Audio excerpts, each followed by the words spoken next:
From Rags to Justice, the Lily Anderson story. Chapter 1. Beginnings. Lily Anderson was born into a world where every penny counted. She was the eldest of 5 children in a family that struggled to make ends meet. Her father, Joe, was a mechanic who worked tirelessly at a small garage, and her mother, Mary, sold fruits in the local market. Life was hard, and luxuries were a distant dream for the Andersons.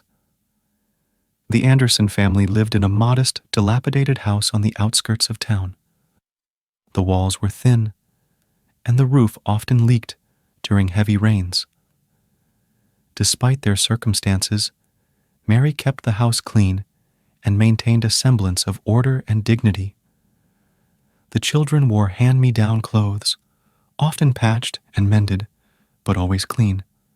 The kids at school teased Lily and her siblings and called them names, but Lily held her head high, determined not to let their words break her spirit. Chapter 2. Struggles at School. Despite many obstacles, Lily loved learning. She found solace in books and was a voracious reader. Her friends, who saw her potential, often brought her second-hand books and helped her with her studies. Recess was a particularly difficult time for Lily and her siblings. While other children ate sandwiches and snacks brought from home, the Anderson children often had nothing. They would sit together, trying to ignore the pangs of hunger and the mocking glances from their peers. Chapter 3. Family Bonds. The Andersons were a close-knit family. Despite their financial struggles, there was no shortage of love and support in their household. Joe and Mary instilled in their children the values of hard work, perseverance, and integrity.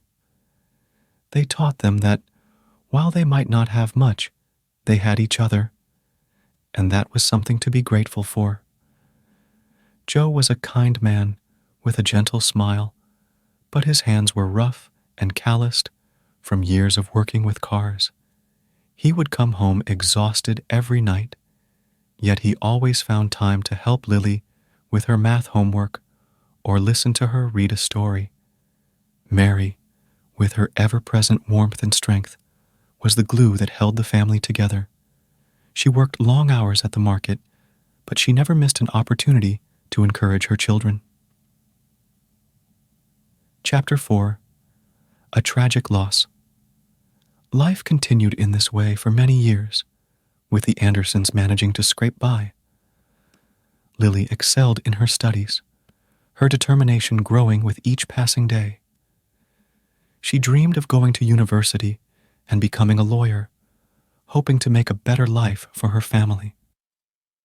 Then, one fateful day, tragedy struck. Joe was working on a car at the garage when a faulty jack gave way. The car collapsed on him, and despite the efforts of his colleagues and paramedics, he could not be saved. The news of Joe's death shattered the Anderson family. Mary was devastated, and the children were inconsolable. Lily felt a heavy weight settle on her shoulders, knowing that their lives were about to become even harder. Chapter 5. The Turning Point. After Joe's death, the financial burden on the Anderson family grew heavier. Mary worked even harder at the market, but it was clear they needed more help. Lily's mother went to Mr. Kofi, Lily's rich uncle, and asked for help, but he chased her away and refused to help her. One day, as fate would have it, Mr. Brown, a white missionary who traveled to Africa for his missionary work, often came to Lily's dad's shop to fix his car. When he heard that Lily's dad had died, he promised to help the Anderson family. Seeing the potential in Lily and understanding the gravity of their situation, Mr. Brown made a life-changing offer. He promised to fund Lily's university education. Lily was overwhelmed with gratitude. She had always been a good student, but attending university seemed like a distant dream.